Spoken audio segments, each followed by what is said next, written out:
This morning I'm going to you may think you've traveled back in time perhaps, because I'm going to really preach on my Father's Day sermon that I was preparing to preach, and I was prepared to preach. But what I have to say this morning is applicable to not just fathers, but it's also applicable to mothers and children. And if you call yourself a Christian, it's applicable to you as well, because I'm going to talk about a father's love. You know, on Mother's Day, we often talk about a mother's love, and its importance and its value and its worth in the community of the family and the community of the society. But oftentimes we forget that the father is to be a loving father as well, and we forget the value of a loving father. I'm going to share with you a story that was a life-changing story for me. It was at the very beginning of when I realized that I was having struggles in education. I had just failed the second grade, and I did not know that I failed second grade. My dad was going to break this news to me, and I remember walking from the school and church to our parsonage, and he pulled me aside and he said, "David, boy, come walk with me a little bit. I've got to tell you some things." And so I walked with my father, and he said, "Son, you're going to have to repeat the second grade." He said, "You have, they believe you have a learning disability, and that you're struggling in math, you're struggling in reading, you're struggling in spelling, and you're going to have to repeat second grade." But I remember what he said to me, and I remember how he treated me. He said, "Son, you just learn differently than anybody else. And you're going to make it. You're going to accomplish whatever you're going to accomplish. This is just a hiccup." And I remember the love that my dad had for me. And I remember how he helped me in that. And it was something I always remember, even to this day. It was probably one of the first times where I was like, I don't care what the school says, and I don't care what the test says, and I don't care how my grades look. I'm going to start doing whatever it is to make me feel like I'm smart. And if that means having to study things that like electronics or biology or virology or whatever. I remember reading in junior high a book called Astrophysics. Now, if you ask me anything about astrophysics, I have no idea what that is. I just read a book about it. But it made me feel, and it all began that day whenever he was walking with me to the parsonage and said, "Son, you learn differently than anybody else. You have a learning disability, but don't let that hold you up. Make sure that you just try your best, and God's going to work out things." And I remember that. You know, my father loved my brothers, loved myself, and I think that's what makes this time that we're going through a little bit more difficult. But I am grateful, and I thank the Lord often about the fact that I did have a father who loved me and who cared for me. And not just me, my brothers. And so this morning I want to share with you another story from the Bible about another father who shows this same type of love and compassion for his son.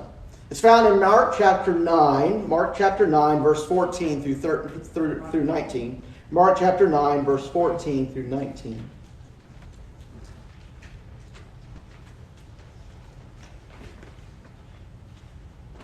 Starting in verse 14. Mark chapter 9, verse 14. "When he came to the disciples, he saw a great multitude around them, and scribes disputing with them. Immediately when they saw him, all the people were greatly amazed, and running to him, greeted him. And he asked the scribes, 'What are you discussing with them?' Then one of the crowd answered and said, 'Teacher, I brought you my son, who has a mute spirit. And wherever it seizes him, it throws him down, and he foams at the mouth and gnashes his teeth and becomes rigid. So I spoke to your disciples that they should cast it out, but they could not.'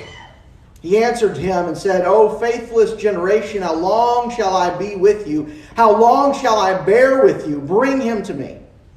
Then they brought him to him, and when he saw him, immediately the spirit convulsed him, and he fell on the ground and wallowed and foaming at the mouth. And so he asked his father, "How long has this been happening to him?" And he said, "From childhood. And often he has thrown him he has thrown him both into the fire and into the water to destroy him. But if you can do anything, have compassion on us and help us." And Jesus said to him, "If you can believe, all things are possible to him who believes." Immediately the father of the child cried out and said with tears, "Lord, I believe. Help my unbelief." I want to speak to you on this subject, the Father's love. Let's bow in prayer. Dear Heavenly Father, Lord, I come to you today and I pray that you would guide each and every one of us this morning. And Lord, I pray that you'll help us understand the emotions and the love this Father had for his Son. But Lord, help us also to put it in context to our own life.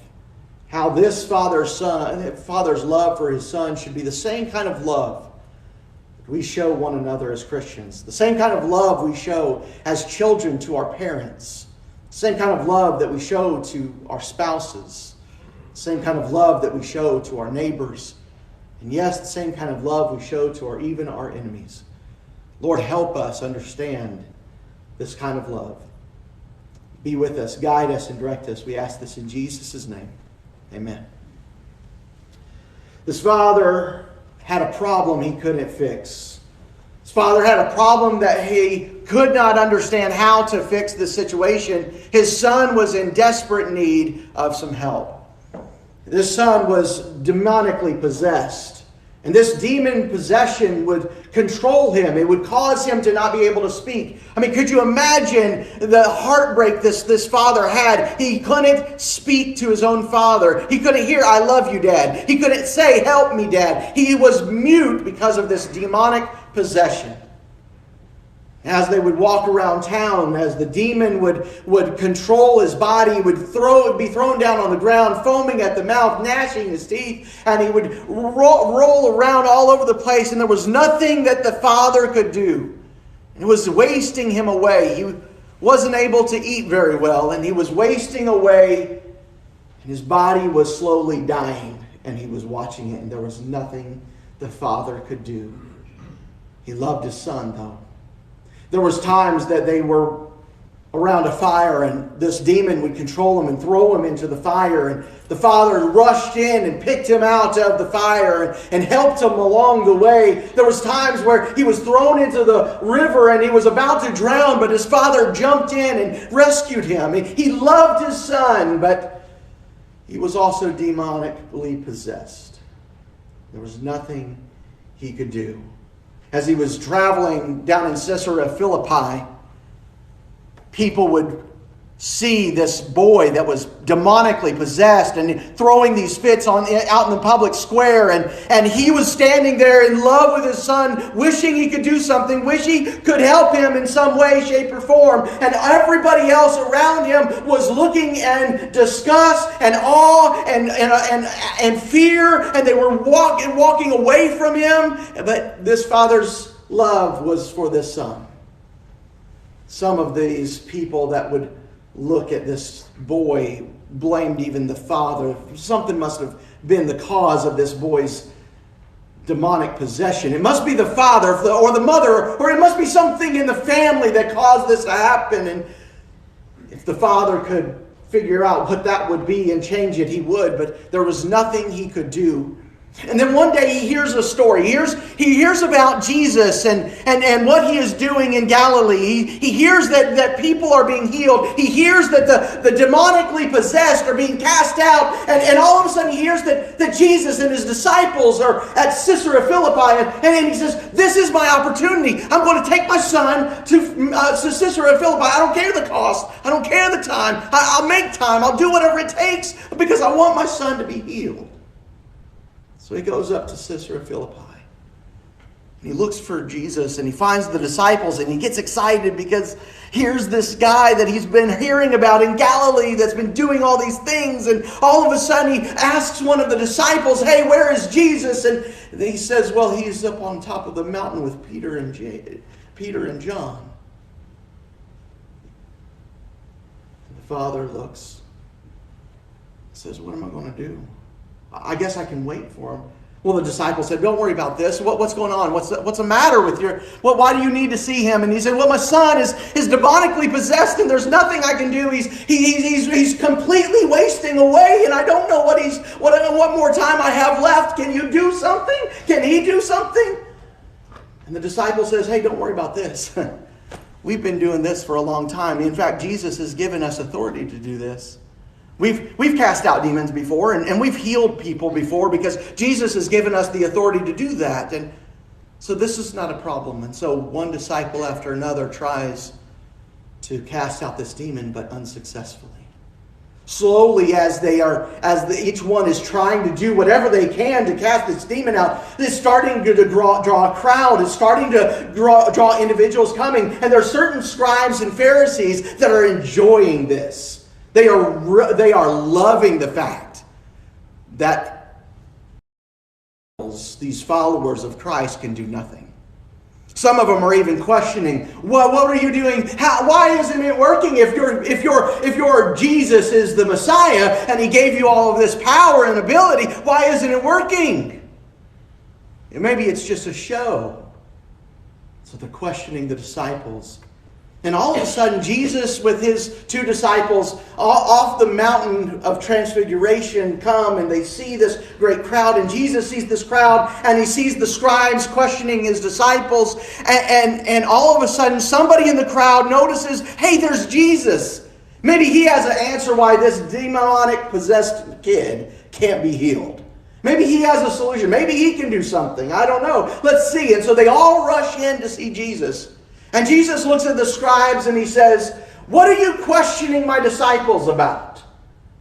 And before the scribes could even answer, this father who loved his son so deeply broke in the middle of the conversation. He pushed aside people and he said, "Look, my son, I brought my son to your disciples so that he can be healed. He's demonically possessed. He's cutting himself. He's foaming at the mouth when this happens. And it's a terrible thing. He's wasting away. And I asked your disciples, can they do anything? And they assured me they could, but one after another, they can't."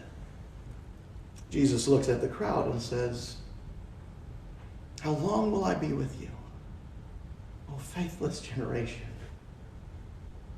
He says, "Bring this child to me."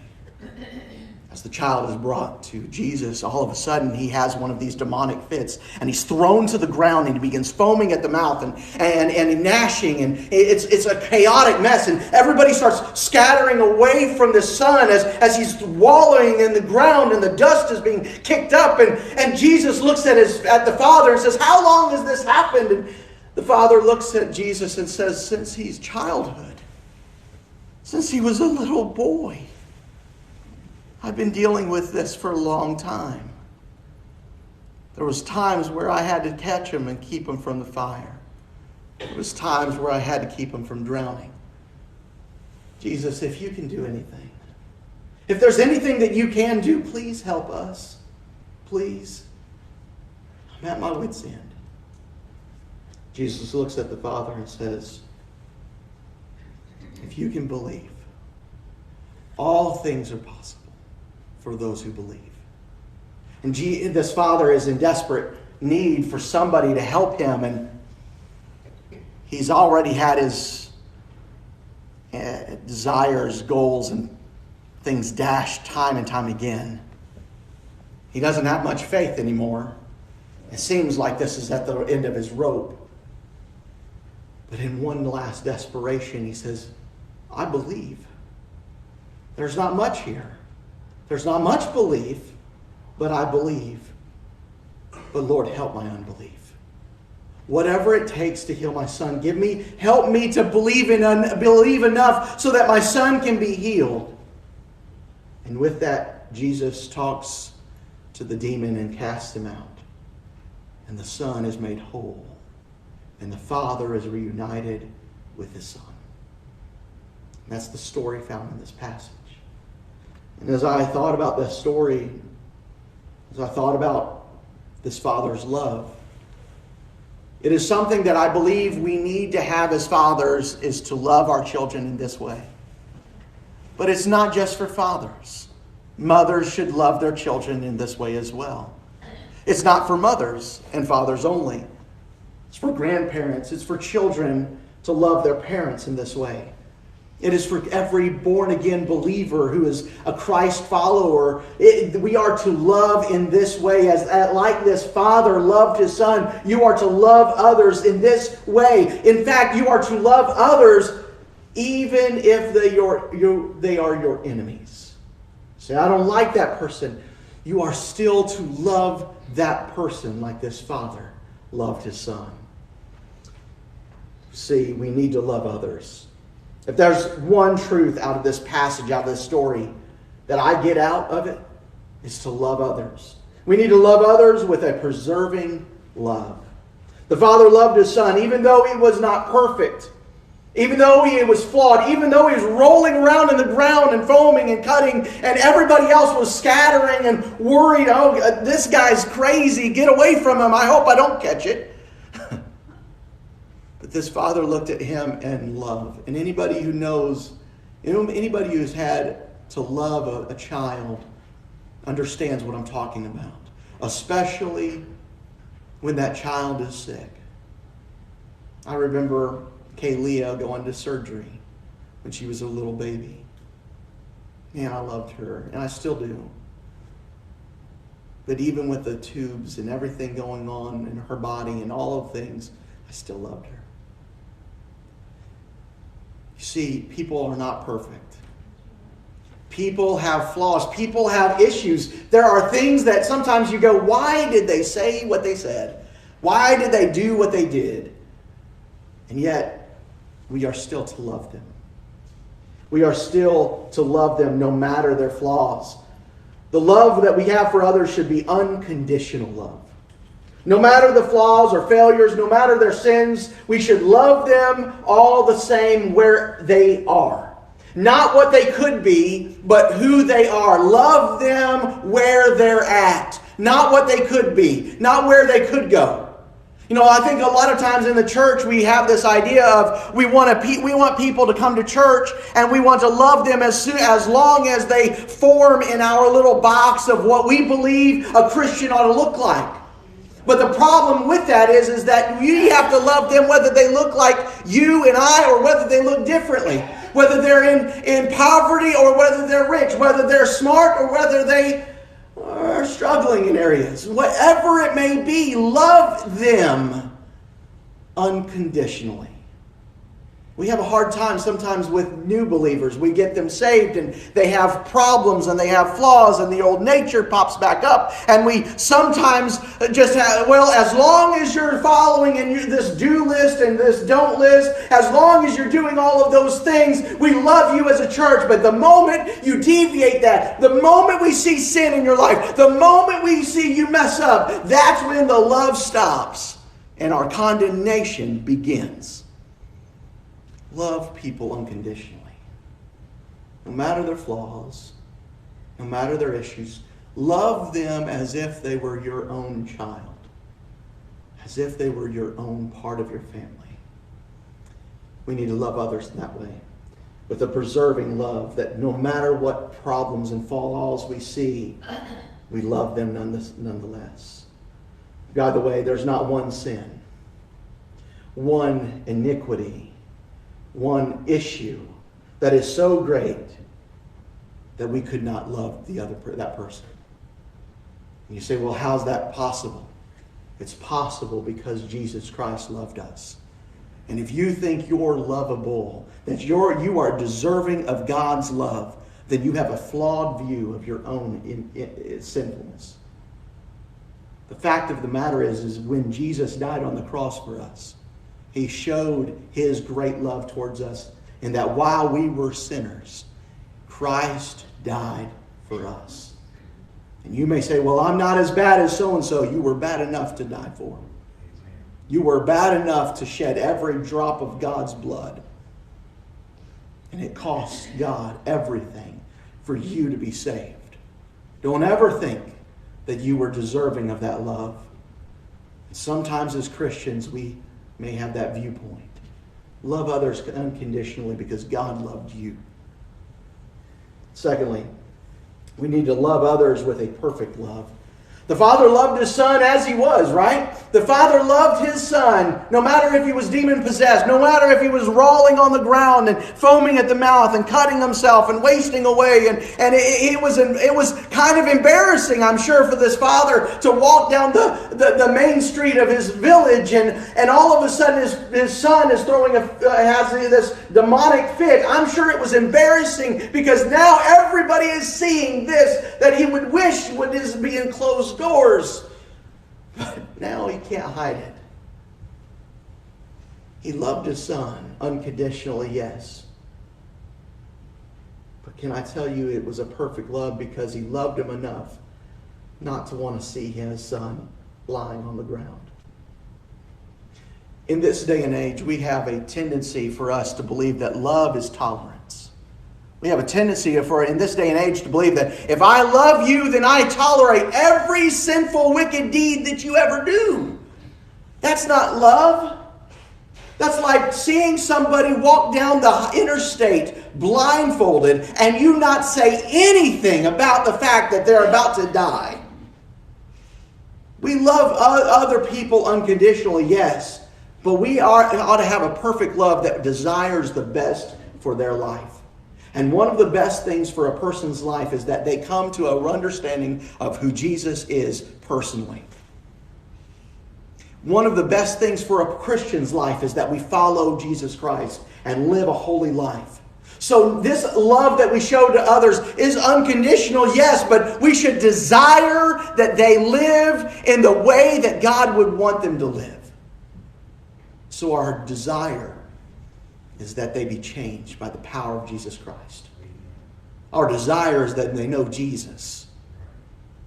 If they don't know Jesus and we just love them as they are without ever desiring for Jesus to change their life, and they die in their sins and go to hell, your love is imperfect on that.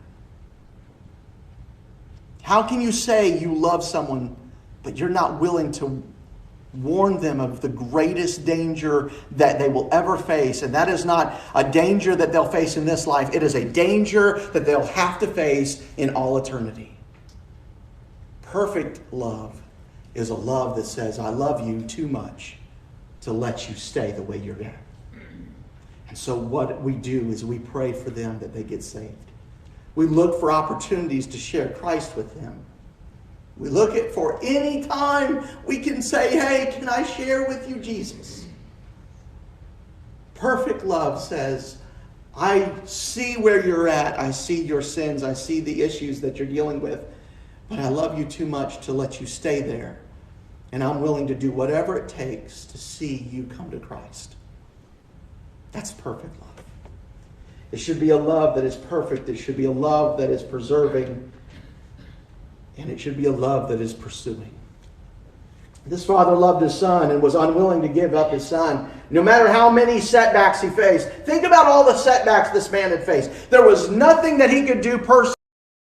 There was nowhere he could go anywhere in his community. He had to travel to Caesarea Philippi to find Jesus. And when he tried to find Jesus, he was told that, well, he and his disciples are off on a mountaintop, and we don't know when he's coming back. And the disciples assured him, we can take care of this. We've got this. By the way, it's just a side note, but you can't do anything without Christ. That's another message for another time that you can find in this passage.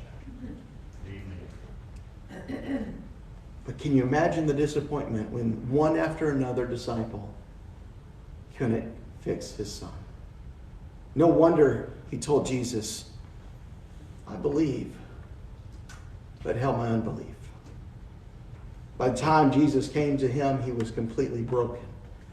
By the way, we ought to be completely broken Sometimes we have to be broken in order for us to be close to Jesus. But here it is, this pursuing love. He was not willing to give up. He was not willing to give up on his Son. Our love for others should be a pursuing love. I mentioned about my father at the introduction. I've always known that my father was concerned about my education. He was. I would study for hours on end and still pull out a D+. I thought that was great. And I remember one day, it was made later on, I remember my father talking to one of my teachers, who I thought was rough on me. And I thought, Dad will get him. So he talked to one of my teachers. And one of I found him after the school day was over. And I asked my dad, I said, what did my teacher say? And he said, son, he said, he believes you can do anything and you can go to college. But you got to buckle down. And you got to try harder. And you may have to try harder than anybody else in the class because of your disability. But son, you can do it. Just try. My father never gave up on me. This father never gave up on his son. And can I say, if we're going to love our family, if we're going to love our spouses, if we're going to love our children, if we're going to love our neighbors, and if we're going to even love our enemies, we cannot give up on them. We live in a world where we throw things away. If a computer is 5 years old, it's so obsolete that it's worth throwing away. The problem is that we have incorporated that into our relationships as well. Well, if my relationship with my spouse isn't working, if I'm not happy in my life, if things ain't doing what, well, we'll just get an annulment, we'll get a divorce, and we'll leave. But if you really love them, you pursue them over and over and over again. I think sometimes the reason why marriages fail, and it's not the only reason, I'm sure, is that we have failed to pursue them like we pursued them whenever we were dating. We go, well, I've got her. I can move on. Well, I got him. We can move on. But love is pursuing. Desires to draw near. Desires to love. Desires to come together. Boy, that's the kind of love I want to see. And I believe that's the kind of love we have in this church. Is a pursuing, perfect, and persistent love.